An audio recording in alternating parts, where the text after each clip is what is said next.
Hi guys, I'm Winanugra and today we will talk about syntax. Let's do this.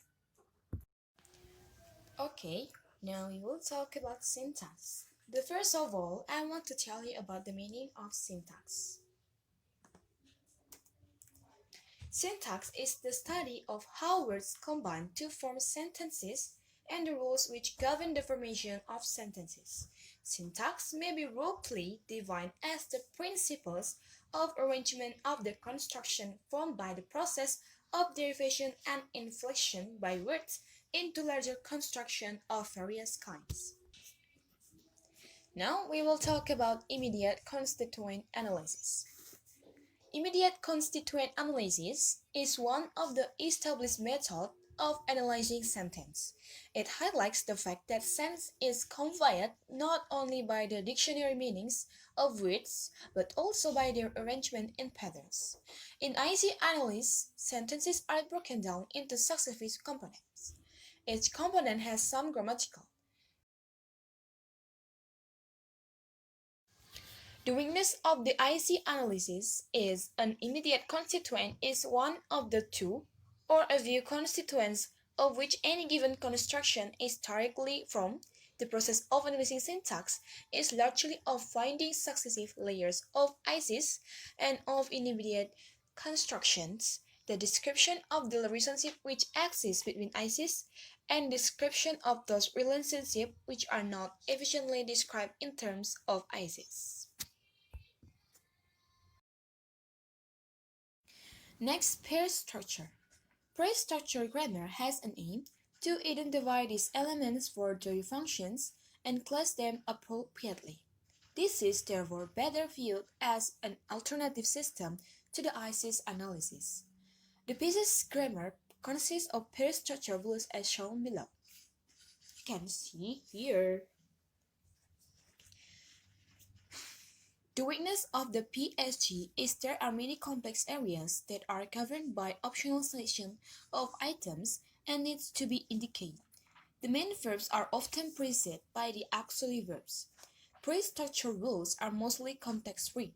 They follow the X2 waveform, X being a single element and Y a string of one or more elements.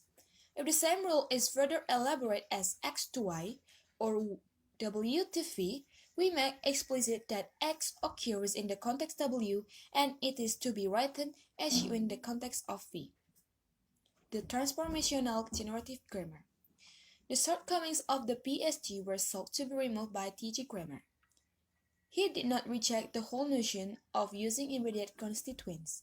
He merely showed that this method was not powerful enough by itself to account for the whole of sentence structure. It must be used in conjunction with some other method. Therefore, while TG Kramer uses the pair structure rewrite rules, it offers a set of transformational rules. Next is the difference between competence and performance. Competence is the man's capacity to produce utterance is directly related to his competence. Competence means the speaker's knowledge of the language. Performance is reflected in what man really does at the time of producing sentences. Performance is actual use of the language in concert situation. Linguist performing is the use of the language in concert situation, manifestation of the speaker's ability to form potential utterance. Next is deep and surface structures.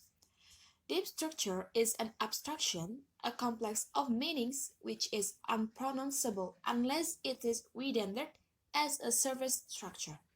Deep structure relates to meaning. Surface structure is a dimension with physical association since it is the point at which a sentence impinges on space and time. Surface structure relates one order of elements and hence to sound, for in Alec the surface structure determines that sequence of sound which occurs in a phonetic realization on a sentence. Next is conjoining. Conjoining is also identified by other terms like coordination and conjunction. In this process, certain parts of two or more sentences are similar in structure. The coordinators join the sentences. This process is possible only when there is a similar relation of constituency between the segments to conjoin and the sentence. Conjoining process seeks to obtain the proper relation of constituency to produce the new sentence. Next is embedding. In it, one sentence is included within the other. Embedding transformation process embeds the constituent sentence into the matrix or basic sentence. Instead of joining the two sequences of equal status, one sentence becomes part of the larger sentence. Next is recursion. This enables us to add any constituent or adjective, for example, repeatedly. The old man, the little old man, the little poor old man, the clever little poor old man, and so on. To prove to anyone who does not believe in the infinity of the number of sentences in a language, we have merely to ask him to give us the largest sentence he can produce and then add another adjective or relative clause to it.